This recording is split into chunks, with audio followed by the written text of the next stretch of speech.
Bonjour à tous et bienvenue sur Prof Express. En réponse à la question que je vous posais sur le blog, voici en vidéo comment conjecturer l'image d'un carré avec le logiciel GeoGebra. Pour commencer, je vous propose un petit travail d'imagination où on aurait une droite delta qui servirait d'axe de symétrie, un point C et son image C'. Je choisis moi d'enlever le nom des points C et C' pour plus de clarté dans mon schéma. La question que je vous pose et sur laquelle on va essayer de former plusieurs hypothèses ensemble, c'est que va-t-il se passer quand le point C va dessiner le contour d'un carré. On va essayer de former plusieurs idées, peut-être un petit peu extravagantes, mais qui vont nous permettre d'avancer dans le travail mathématique. Alors, est-ce que par exemple, à votre avis, il va se passer ceci? Est-ce que le point C' va tourner dans le même sens que le point C?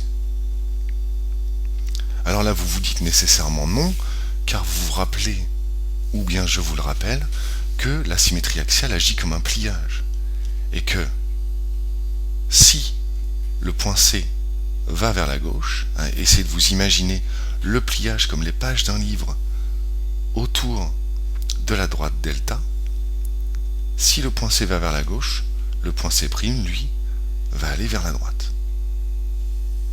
Si on garde cette idée de mouvement, l'un allant vers la gauche, l'autre vers la droite, peut-être, encore une idée extravagante que je vous propose, mais qui j'espère va vous permettre de réfléchir, est-ce que le point C' va suivre cette trajectoire-là? C'est-à-dire, en fait, est-ce qu'il va tracer un rectangle? Vous voyez que mon rectangle sort un peu du cadre de la vidéo, mais vous avez compris l'idée. Non, nécessairement, car effectivement, si le point C va vers la gauche, le point C', son image, en réaction par ce pliage que vous pouvez toujours imaginer, va aller vers la droite. Mais vous voyez bien que, effectivement, ils vont tous les deux suivre le même segment de même longueur, manifestement.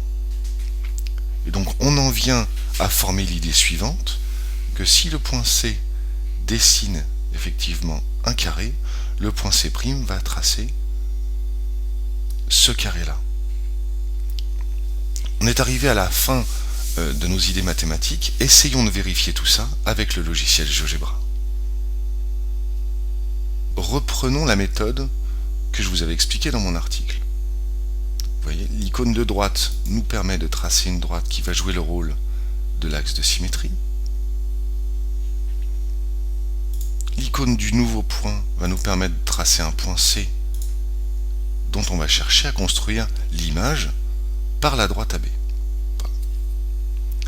Donc il nous faut l'icône du cercle ici présent pour tracer un cercle de centre A qui passe par C et un autre cercle de centre B qui passe par C. Nous avons vu que à l'intersection de ces deux cercles ici va être l'image du point C par la symétrie axiale d'axe AB. L'intersection se trouve ici, voilà, et par un clic droit je renomme le point D, je vais le nommer C' pour qu'on garde les mêmes notations que précédemment. Maintenant on utilise la trace.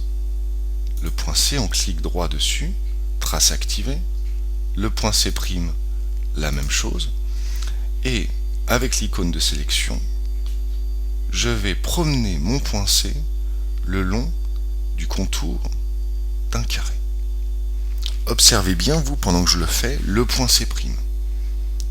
Allons-y. Tac. Le premier angle droit. Tac. Le troisième côté consécutif. Et enfin, le dernier. Et vous voyez qu'il apparaît un carré de même dimension. On va donc pouvoir conjecturer, c'est-à-dire former une première idée selon laquelle l'image d'un carré par la symétrie axiale est un carré de même dimension. Vous avez vu tout à l'heure que j'ai tracé un angle droit ici, c'est-à-dire deux droites perpendiculaires. À votre avis, quelle est l'image de deux droites perpendiculaires dans la symétrie axiale?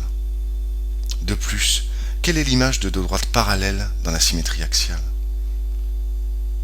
Je ne vais pas vous donner la réponse, mais c'est sur ces deux questions que je vous propose de travailler de votre côté.